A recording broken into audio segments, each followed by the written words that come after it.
Jóvenes estudiantes, muy buenas tardes y bienvenidos al curso de Historia de Perú, quien les saluda el profesor Ronaldo Cotera. Muy bien, el tema que vamos a trabajar es la continuación de lo que ya veníamos hablando del segundo gobierno de Manuel Prado Ugarteche, que va desde el 1956 al 62. Estábamos hablando de lo que venía a ser en el aspecto económico. Nos habíamos quedado justamente en este aspecto que viene a ser el boom de la pesca. Hay que señalar que el boom de la pesca fueron pues los primeros en la industria pesquera fueron un grupo de familias de clase media. Entre estos, en su mayor representatividad, se encontraban Luis Banchero, Rosy Helguera, Madueño y formaban pues un exitoso grupo en la década de los 60 y en adelante llegaron pues a controlar básicamente el 90% de la producción nacional. Hay que señalar que la producción pesquera pasó de 6.000 toneladas métricas en 1945 a 21 toneladas en 1959. Es a partir de la década de 1950 donde la industria pesquera empezó una gran expansión que se va a prolongar hasta 1971 gracias a la extracción de la anchoveta y a la producción de la harina.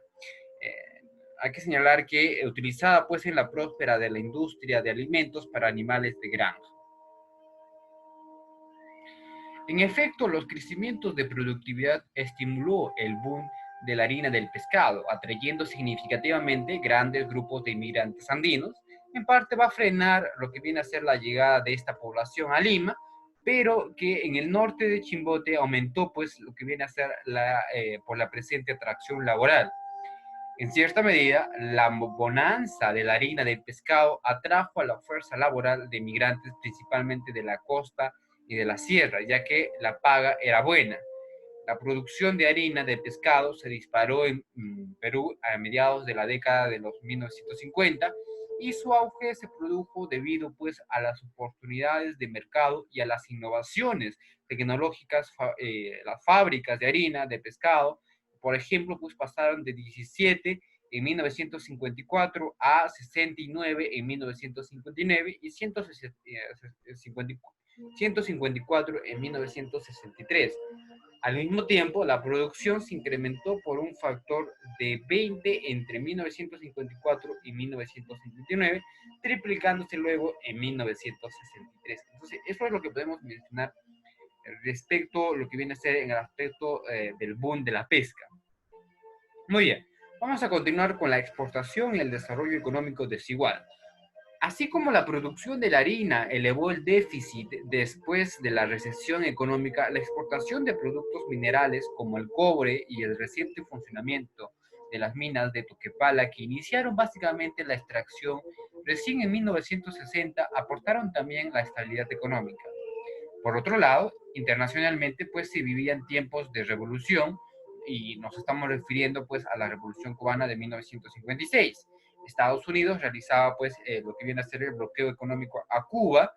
En este contexto es cuando el Perú abastece a Estados Unidos de la producción de azúcar, ya que en 1961 se producía en grandes cantidades. Aquí es donde se resaltan pues las llamados los varones de azúcar.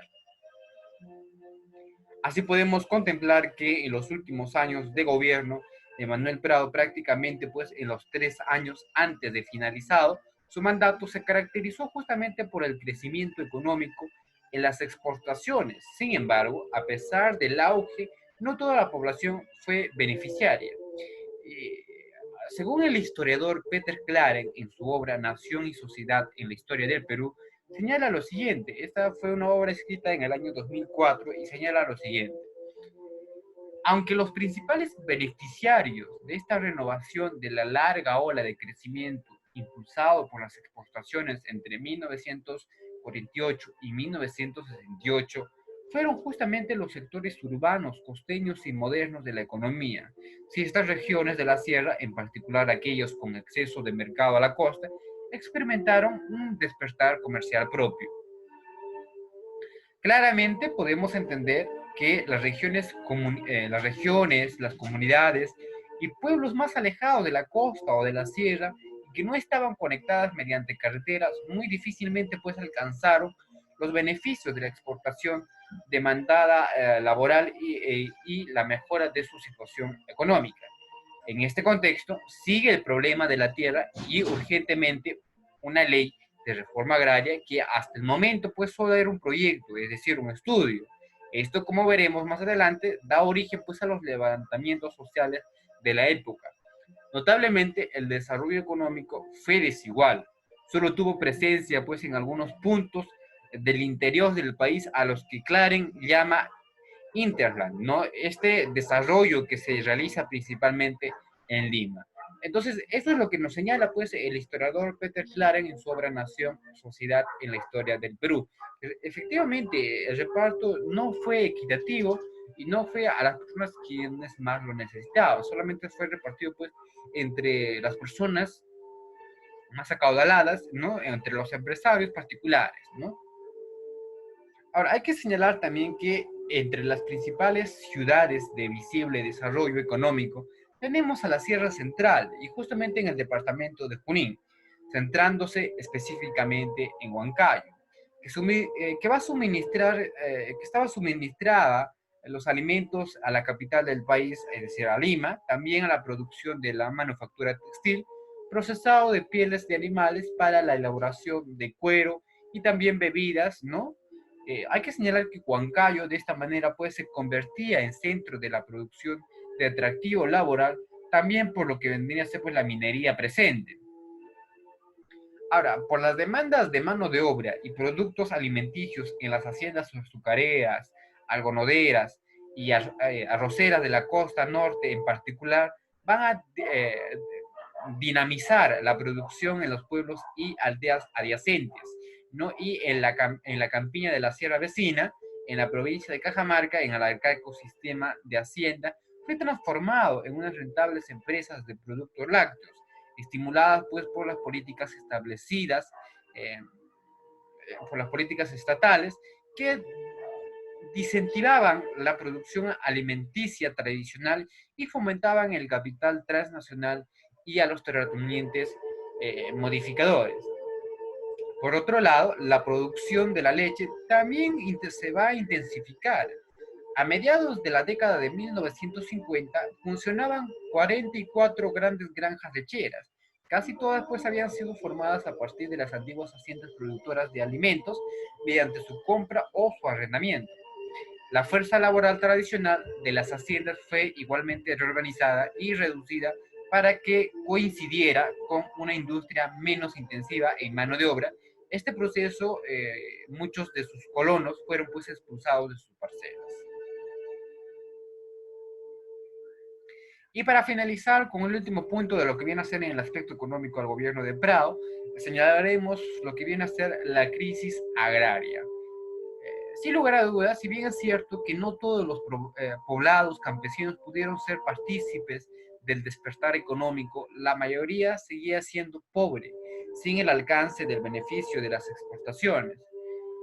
Además, por la difusión de las relaciones capitalistas, las tierras fueron compradas y vendidas. La mano de obra fue en aumento y a cambio pues de un salario. También se tuvo que hacer frente en el sur del país a una prolongada sequía en la sierra que había empezado en 1955 y que hasta 1957 produjo una fuerte baja de la producción, lo cual se prolongó hasta 1960, dando lugar a un estancamiento. Hay que señalar también que la producción agrícola global per cápita de la sierra únicamente creció pues en un 0,8% al año entre 1950 y 1966. Esta cifra sugiere pues que la inmensa mayoría del campesinado, fundamentalmente en el sur, más atrasado e indígena, siguió pues atrapada en la subsistencia y en el estancamiento, cuando no en una abierta decadencia, muy lejos de estos pues interland más prósperos y más modernizados de la sierra, donde los campesinos vivían de mejor forma, ¿no? Entonces, a eso justamente hacía referencia lo que les mencionaba con anterioridad, ¿no? De que efectivamente no se vivió pues una economía estable para todos, equitativamente para todos, de forma igualitaria, ¿no? Solamente algunos sectores fueron beneficiados. Y justamente pues también va a ser el factor climatológico que va a hacer pues que se extienda esta crisis agraria, ¿no? Ahora, hay que señalar que sus técnicas productivas, que pues de antemano fueron anticuadas y rudimentarias, y su aislamiento de los mercados, ya fuera en las haciendas o en comunidades, frustraban cualquier posibilidad de competir con las importaciones baratas y con las políticas estatales de alimentos subsidiados, eso pues por no mencionar el creciente costo de insumos, tales como las herramientas, los fertilizantes, y así por el estilo, ¿no? Que desde la década de 1940 provocaron unos términos de intercambio por lo general cada vez más adversos entre la ciudad y el campo. Hay que señalar también que la diferenciación social, el problema de la tierra, la desigualdad entre la población campesina en la sierra y la recreación del capitalismo en su avance variado y para nada uniforme, despertaron los levantamientos campesinos que estallaron en el año de 1950 y que en 1960 básicamente alcanzaría pues el punto más álgido de la crisis agraria. Ahora hay que señalar que Prado en este segundo periodo lo que va a hacer pues es, tendrá que hacer frente al problema de la distribución de la tierra que en años anteriores no se tomaba pues en consideración. Los oligarcas no querían perder sus tierras y con más y Prado pues lo representaba. En otro aspecto, hubieron pues propuestas de reforma agraria, pero al no tener un presidente de corte oligárquico y más aún una convivencia política, se dejaba de lado pues la reforma agraria con una actitud de no hacer nada, y en este caso pues el Congreso estaba controlado ampliamente. Y lo que podemos señalar también es que justamente pues esto va a provocar o se va a concretar en lo que vienen a ser los primeros levantamientos, ¿no? Los primeros levantamientos básicamente son producto del descontento del campesino, que se llevó a cabo pues, principalmente en Pasco, en las inmediaciones del Cerro de Pasco, de la corporación, eh, en Cerro de Pasco Corporation, ¿no? A finales del año de 1959. Hay que señalar que esta empresa tenía prácticamente el 93% de todas las propiedades de las tierras a su disposición, lo que los campesinos no podían utilizar ni siquiera como pastizales. Además de que por la altura el ambiente se limitaba solamente y exclusivamente a lo que viene a ser a la ganadería. Nos vemos pues con cierta asombro cómo se venía manejando esta política. Y finalmente, la situación se va a agravar cuando Estados Unidos va a bajar el precio del cobre. Hay que señalar que esta coacción o esta acción, ¿no? Como consecuencia, produjo pues despidos en gran cantidad del personal de la empresa de Cerro de Pasco, el Copper Corporation. Esto pues trajo consigo manifestaciones con violentas huelgas y continuas protestas. Ahora, también hay que señalar que un importante vocero de los mineros fue el profesor de la escuela local llamado Genaro Ledesma Izquieta, ¿no? Que recientemente pues había emigrado de Pasco desde la costa. Hay que señalar que en negociaciones con la compañía y luego directamente con el gobierno de Prado, Ledesma ligó los agravios de los mineros con lo de los comuneros que buscaban pues la distribución de las tierras de estas estancias de la compañía. De esa forma, pues al quedar a las disputas sin resolver, los comuneros comenzaron a invadir las tierras de las haciendas. Hay que señalar finalmente que, sin embargo, Ledesma, pues por ser aprista, fue nombrado por Prado como alcalde de Pasco. En estas circunstancias se funda lo que viene a ser la Federación de Comunidades de Pasco, donde Ledesma, por seguir con la distribución de tierras, es destituido y encarcelado y terminando pues en el 62 con la tristemente matanza en la hacienda de Upucayán. Hay que señalar finalmente que en el sur del país también se ve emerger con mayor fuerza otro levantamiento campesino, cuando varios sindicatos formados en las haciendas en el Cusco se organizaron y crearon la Federación de Trabajadores de Campesinos de la Convención, conocido como la FTC, la FTC. Aquí aparece otro personaje importante, el cual lo vamos a ir mencionando en el aspecto social más adelante, como Hugo Blanco, quien va a llevar en adelante el primer intento del movimiento campesino a favor de la recuperación de las tierras.